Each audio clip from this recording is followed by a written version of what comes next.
Joe Brolly is with me now, though, the barrister and the co-host of the Free State podcast with Dion Fanning. Joe, it is good to see you.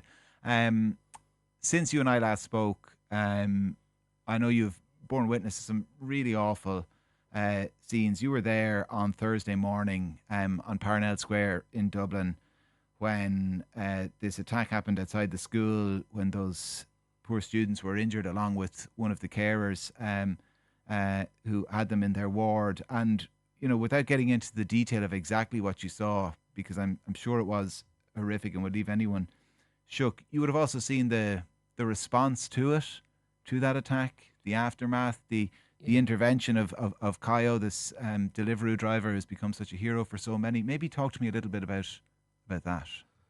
Well, I'll be careful what I say, but it was obviously very, very distressing. Yeah. Because, you know, this very small child, you know, on the steps, totally lifeless. And I didn't realise he was a nurse at the time, but he was so quickly given mouth to mouth and determinedly trying to keep this child alive. And, you know, the paramedics arrived and the child was lifeless. The fire brigade arrived with the defibrillator, carried her inside.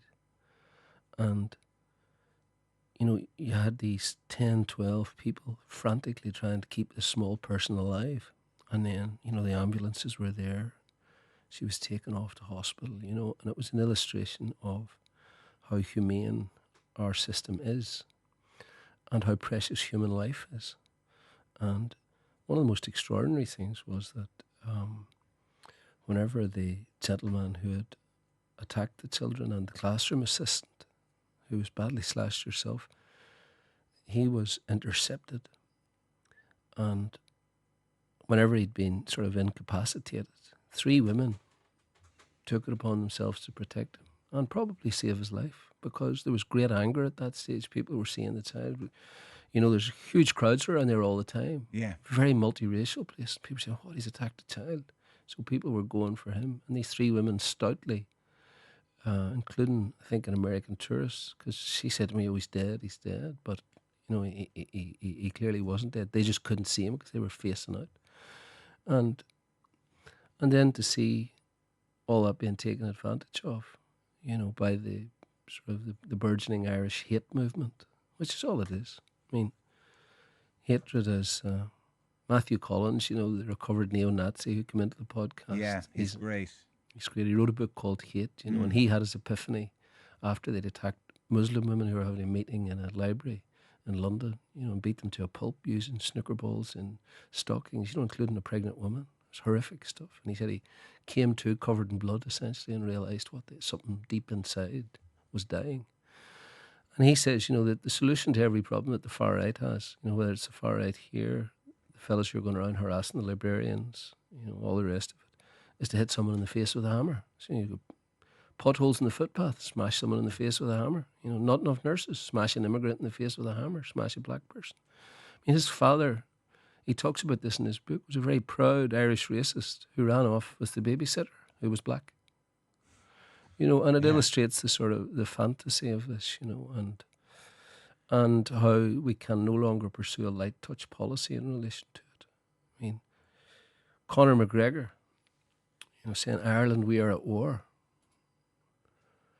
And Paul Goulding, who's a neo-Nazi and the Britain First leader, saying, you know, Conor McGregor should call a freedom march in Dublin. Hundreds of thousands will turn up. The people of Ireland will be solidly behind him. Ireland is full. Ireland belongs to the Irish. This is a neo-Nazi who's a staunch supporter of loyalist paramilitaries, has multiple convictions for terrorism, for harassment of Muslims, you know, had to pay £75,000 to his ex-partner for beating her badly. And this is the new idol of Irish patriots. And, I mean, you look at the similarities, we have a great opportunity to learn, because we're just at the start. We've got a small number of politicians who are pushing this. You know, we've got people like Conor McGregor. But we've seen what has happened in America. Conor McGregor described the scenes as despicable. I think. Yeah, well, here's what Conor McGregor did.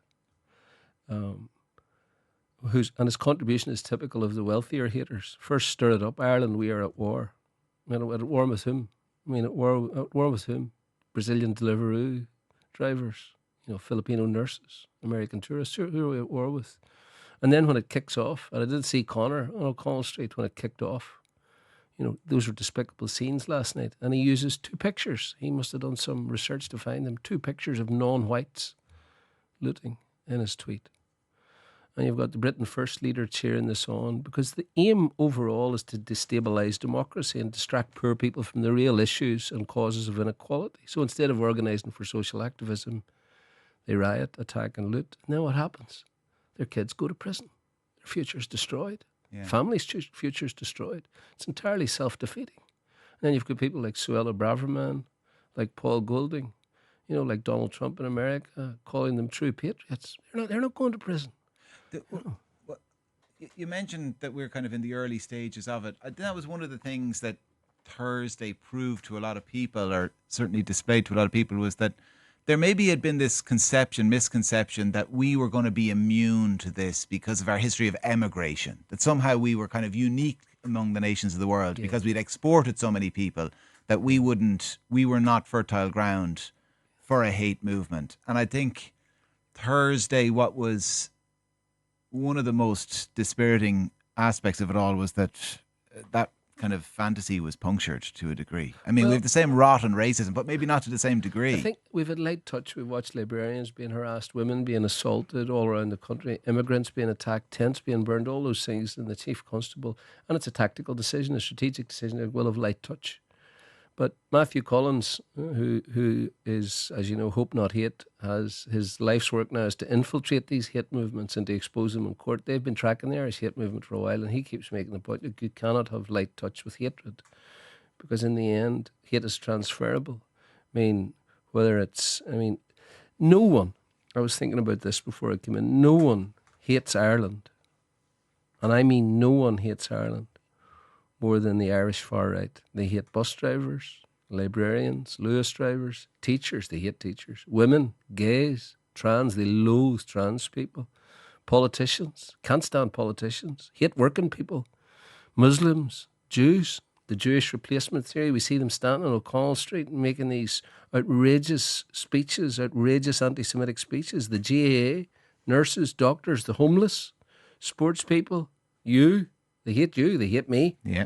And they'll happily smash up their own city and loot shops, because hate is transferable. It's got nothing to do with politics. It's psychological, occurring in the mind of the hater. So then you stop it by education. I was going to say by stopping its transfer, or by making the transfer futile, that there's not fertile ground for it. Yeah, well, let me make just one point first, because we're at a very early stage. We don't have a Nigel Farage. We don't have a Tory frontbench. We don't have a very powerful Republican Party backed by huge billionaire mega donors. So we don't have any of that yet. But you look at what's been happening in the UK. Suella Braverman said a few weeks ago, multiculturalism has failed. Now, her ma is a Hindu Tamil from Mauritius. Her dad is Kenyan. She studied in France. Her husband is Jewish.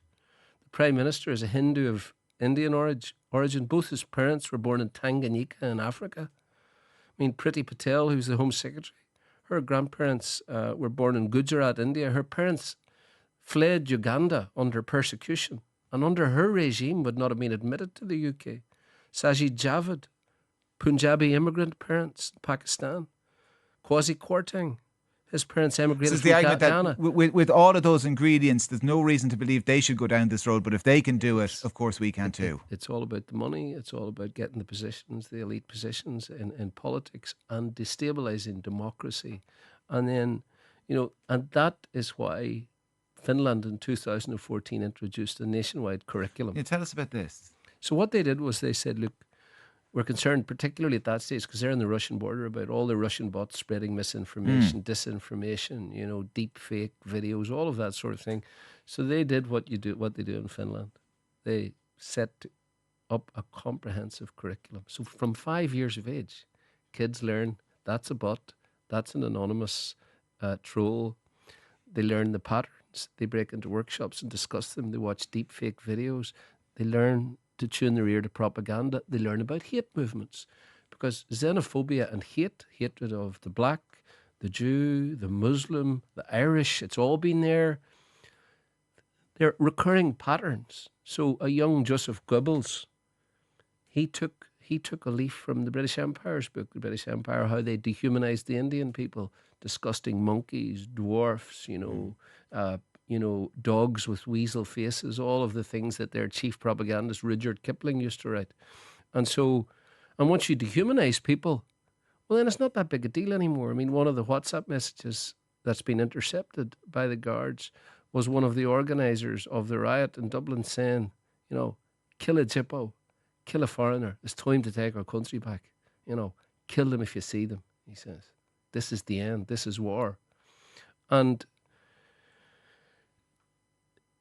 I wouldn't like to overestimate the problem, but part of the problem was the guards have adopted a light touch. And as soon as we see the guards moving on these people, they'll very quickly break it up, because there's no organisation yet. They don't have a political talisman. They don't have someone to rally around. Yeah. I mean, and what you are into is, what we don't want is the state to become a state of hatred and disinformation, like has happened in the UK. So, for example, Suella Braverman says the marches to the cenotaph are peace marches.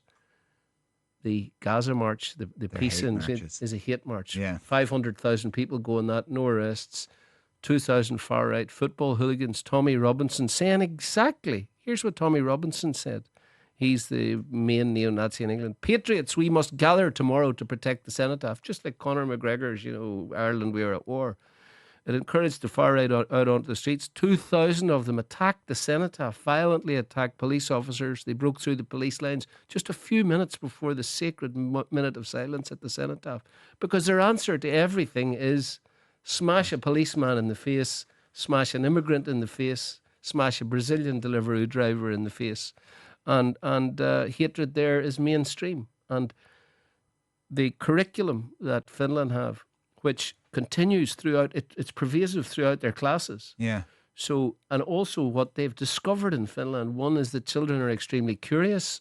They learn enthusiastically in a group about all of this. They're very interested in it. Of course, social media is a very important media for kids. And what they concluded was, amazingly, that kids don't hate immigrants. They don't hate black people. Yeah. They don't hate Jewish people. But what we can't do any longer in our society is take these things for granted that we've always taken for granted. Joe Brolly, barrister and co-host of the Free State podcast. Joe, always a pleasure.